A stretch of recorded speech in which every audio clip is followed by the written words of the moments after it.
दोस्तों आजकल समाज में ये कॉमन सी बात हो गई है कि अरेंज मैरिज के हिसाब से शादी करके जो है कि पत्नी लड़के ला रहे हैं और घटनाओं का अंजाम दे दे रही हैं। लड़कियां जो हैं किसी को ड्रम में भर दे रही, किसी को खाई में फेंक दे रही, किसी को किसी प्रकार से हादसे का शिकार बना दे रही हैं।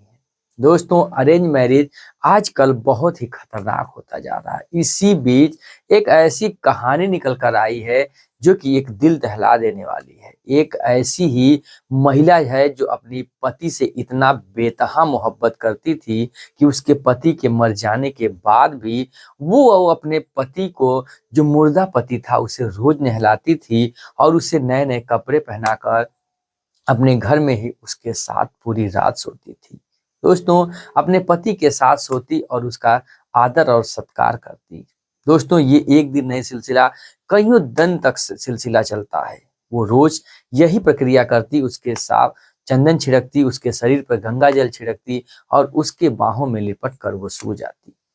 दोस्तों यही सब कुछ सिलसिला चल रहा था और कुछ दिन समय बीतता है और उसके घर में एक ऐसी भयानक स्थिति उत्पन्न होती है जिससे कि पूरे मोहल्ले में देखकर हड़कंप मच जाता है। लोग कहने लगते हैं, मुंह पे हाथ रख लेते हैं कि आज भी समाज में ऐसी ऐसी महिलाएं पड़ी हैं जो ऐसे ऐसे कारनामे का अंजाम दे दे रही हैं, ऐसी ऐसी घटनाओं का अंजाम दे दे रही हैं जो कि उसके जो है कि सजा के बारे में नहीं सोचती कि समाज जानेगा और समाज सुनेगा तो मुझे किस नजरिए से देखेगा। दोस्तों ये सच्चाई हम पूरी कवर करेंगे और इस कहानी के तह तक जाएंगे और आपसे रूबरू कराएंगे। उससे पहले आपसे छोटी सी रिक्वेस्ट है, चैनल पर नए तो चैनल को सब्सक्राइब कर लीजिएगा। अगर वीडियो हमारी अच्छी लगे तो कमेंट बॉक्स में अपनी राय लिखकर जरूर बताइए। कहानी है उत्तर प्रदेश के प्रयागराज जिले की, जहां पर एक निर्मला नाम की लड़की रहती है। उसके माता पिता बहुत ही लाड प्यार से इसे पाले थे। ये शादी योग्य हो चुकी थी। दोस्तों पास में ही उसके 3-4 किलोमीटर दूरी पर एक गांव था जहां पर एक सुरेश नाम का एक लड़का रहता था। वो बहुत ही होनहार था, पढ़ने में बहुत अच्छा था, जिसकी बदौलत वो बैंक मैनेजर की नौकरी पा चुका था। वो उसकी ड्यूटी पास में ही इलाहाबाद शहर में ही लगी थी, प्रयागराज से सटे, और वहां पर वो अपनी जो है कि ड्यूटी करता था। दोस्तों 2 ही 3 साल हुए थे उसकी ड्यूटी के लगे। उसके माता पिता बहुत ही उसे समझाते हैं कि बेटा तुम शादी कर लो, अब सेटल हो गए हो, तो वो इनकार कर देता। वो शादी के लिए हाँ नहीं भरता, लेकिन उसकी माँ के जिद के आगे उस बेटे को हार माननी पड़ती है और शादी के लिए हाँ करना पड़ता है। रिश्तेदारों द्वारा पता चलता है निर्मला की शादी जो है उस सुरेश नाम के लड़के से तय कर दी जाती है। निर्मला ही भी बहुत ही होनहार थी, बहुत ही खुशल लड़की थी, बहुत ही अच्छी थी, उसका कैरेक्टर बहुत अच्छा था। जब उसके माता पिता निर्मला को देखने जाते हैं तो एक ही नज़र में उसे लड़की पसंद आ जाती है, क्योंकि ये इतनी इसके अंदर गुण थे कि कोई क्यों इसे की रिजेक्ट कर दे अपनी बहू बनाने से। दोस्तों विधि विधान और रीति रिवाज के अनुसार जो है कि इन सुरेश और निर्मला की सगाई हो जाती है। विधि विधान से नियम पूर्वक जो है कि बताए गए तिथि के अनुसार बारात लेकर सुरेश जो है निर्मला के घर जाता है और शादी करके अपने घर लाता है। दोस्तों घर लाने के बाद फिर इनका जो दाम्पत्य जीवन होता है, एक पति पत्नी का, उस रूप में ये लोग जीने लगते हैं और एक पारिवारिक जो सुख होता है कहीं ना कहीं सुरेश को मिलने लगता है। सास ससुर भी खुश थे क्योंकि उसका इकलौता लड़का था। परिवार सब कुछ खुशी था। धीरे धीरे 2-3 साल भी बीत जाते हैं। सुरेश को लड़का नहीं हो रहा था। इधर जो निर्मला थी वो भी परेशान थी कि मैं किसी भी जो है कि जो संतान की उत्पत्ति नहीं कर पा रही हूँ। कहीं ना कहीं वो भी जिंदगी महसूस कर रही थी। अब उसके माता पिता कहते हैं कि देखो बेटा, तुम बहू को ले जाओ शहर में ही, वहीं रहना और वहीं अपने रूम पर ही तुम लोग रहना, कोई दिक्कत नहीं, हम लोग गाँव में रह लेंगे। निर्मला को लेकर सुरेश जो होता है अपनी ड्यूटी पर लेकर चला जाता है, जहां से महज बैंक से 3-4 किलोमीटर दूरी पर उसका रूम था। वहीं पर रहकर ये लोग अपना जीवन जीने लगते हैं। दोस्तों दोनों साथ में रहते और वो ड्यूटी से आता, यही सिलसिला चल रहा था। जीवन खुशहाली से भरा था। बस एक सूनी गोद की ही आवश्यकता थी कि उसका गोद भर जाए, कब एक किलकारी उसके जो है कि आंगन में गूंज जाए।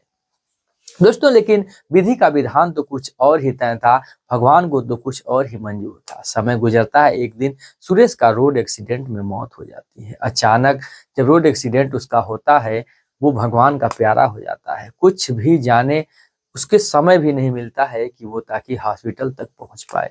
दोस्तों, अब होता क्या है, निर्मला शाम तक इंतजार करती है, फोन कॉल भी नहीं लग रहा था और तुरंत ही जाकर वो 9-10 बजे रात को एक पुलिस कंप्लेन करती है। बैंक कर्मचारियों द्वारा पता लगाया जाता है तो कुछ पता नहीं लगता है। सुबह जो होती है कि एक लाश की पुष्टि होती है। निर्मला को बुलाया जाता है कि लाश की पुष्टि के लिए, तो पता चलता है कि उसका पति सुरेश ही है। दोस्तों, जैसे ही वो अपने पति सुरेश को देखती है, मारे वो दर्द के मारे, चिल्लाने के मारे वो पागल हो जाती है। इतना वो चिल्लाती है कि वो मानने से इनकार कर रही थी कि मेरा पति मर चुका है। दोस्तों, वो बहुत ही बौखलाती है क्योंकि वो अपने पति से इतनी बेतहा मोहब्बत करती थी कि कोई लड़की आजकल अरेंज मैरिज के हिसाब से ऐसा कर भी सकती है क्या, ये सोचने पे ये कहानी जो है कि वो बयां कर रही है। दोस्तों, पोस्टमार्टम होता है, लाश को जो है कि निर्मला के हवाले कर दिया जाता है। लाश लाकर वो अपने रूम पर रखती है, पड़ोसियों को बताती है कि मेरे पति जो है कि कोमा में चले गए हैं, रोड एक्सीडेंट हो गया था और इनका कुछ दिन दवा चलेगा, ये सही हो जाएंगे। वो मानने को तैयार नहीं थी कि उनकी दवा चल रही है, ये सही हो जाएंगे, क्योंकि वो दिमाग से हल्की हो चुकी थी। उसके ऊपर इतना दुखों का पहाड़ टूटा था कि वो जो है कि अपने आप को सहन नहीं कर पाती है। रोज पे गंगा जल छिड़कती, उस पर सेंट वगैरह लगाती, नहला धुलाकर, और जो है कि उनके साथ खाना खाती और थोड़ा बहुत मुंह में खिलाकर और सो जाती कि किसी दिन मेरे पति सोकर जगेंगे, दिमाग अच्छा होगा, तबीयत सही होगी और हम लोग फिर खुशहाली से अपने जीवन में जीने लगेंगे। इसी आस में वो रोज यही कर्म करती, रोज उनके साथ जीवन में रहती और सोती। फिर अगला दिन आता और अपने जीवन में वही रोज प्रक्रिया निभाती। ऐसे करते करते 20 दिन हो जाते हैं। जो है कि लाश से पूरी गंध मारने लगती, बदबू मारने लगती। पूरा घर गमक रहा था बदबू से, लेकिन उसे तनिक भी बदबू नहीं पता चल रही थी। दोस्तों, पास में ही पोलियो ड्राफ्ट की कैंप आती है, तो वो लोग इस गंध को सुनते हैं, तो वहां पर जाकर देखते हैं, तो देखते हैं कि एक लाश पड़ी है जो कि पूरी सड़ गई है और महिला जो है कि बता रही है कि कोमा में है मेरे पति, वो जल्द ही सही हो जाएंगे और हम लोग जीवन में हंसी खुशी रहेंगे। समझ जाते हैं कि ये जो है कि इसका दिमाग क्रैक हो गया है। अब जो है कि उसका फोन लेकर उसके माता पिता को बुलाया जाता है। माता पिता आते हैं, उनको समझाया जाता है कि तुम्हारी बेटी जो है वो पागल हो चुकी है, तुम्हारे दामाद को मरे हुए इतने दिन हो गए हैं और वो पूरी लाश सड़ चुकी है, वो छोड़ने को तैयार नहीं है। उनका कहना है कि वो कोमा में चले गए। माता पिता देखते हैं, उन्हें भी आंसू आते हैं कि मुझे तो ये खबर ही नहीं है। लेकिन अब समझदारी का काम करना था। अब उस महिला को बताया जाता है कि इनकी ट्रीटमेंट के लिए इन्हें हॉस्पिटल ले जाना होगा और ले जाकर इन्हें दवा वगैरह कराना है, बोतल चढ़वाना है। तो वो महिला उनके लाश को ले जाने देती है। ले जाकर उसके सास ससुर जो होते हैं उनका अंतिम संस्कार करते हैं। विधि विधान से उनका जो है कि सब कुछ अस्थियों का प्रवाह किया जाता है। महिला वहीं पर रो रही थी, इंतजार कर रही थी अपने पति का, क्योंकि महिला जो थी उतना बेतहा मोहब्बत करती थी। वो अपने पति को मानने से इनकार कर रही थी कि मेरे पति जो है वो मर चुके हैं। दोस्तों, फिर होता क्या है, समय गुजरता है और उसके जो सास ससुर होते हैं उसे पागल खाने में दर्ज करवाया जाता है। उसे भिजवा कर वहां पर दवाइयां उसकी चल रही, क्योंकि वो अपने दिमागी हालात को बिल्कुल ही संभाल नहीं पाई और उसका दिमाग जो है वो बिल्कुल ही खराब हो गया और उसका जो है कि दिमागी संतुलन बिल्कुल ही बिगड़ गया। दोस्तों, कहानी सुनाने का मकसद हमारा किसी के भावनाओं को ठेस पहुंचाना नहीं, बल्कि आपको जागरूक करना है कि घटना किसी के साथ हो सकती है, अंजाम बुरा ही होता है। लेकिन दोस्तों, कभी भी कदम कोई भी उठाए सोच समझ के उठाए, क्योंकि आजकल के जीवन में हर एक पत्नी ऐसी नहीं मिलती कि अपने पति से इतनी मोहब्बत कर सके। क्योंकि आजकल तो जमाना डिब्बों का है, इधर उधर खाइयों का है। कोई हनीमून पे जाता है, वहीं मर्डर हो जाता है, कहीं कुछ भी अजीबो अजीबे कहानियां हैं। इसलिए सोच समझ के ही शादी करें, जांच परख कर करें, ताकि आपके साथ भी ऐसा हादसा ना हो जाए। क्योंकि हर एक लड़की जो है कि कातिल नहीं होती और हर एक लड़की आपको चाहने वाली नहीं होती।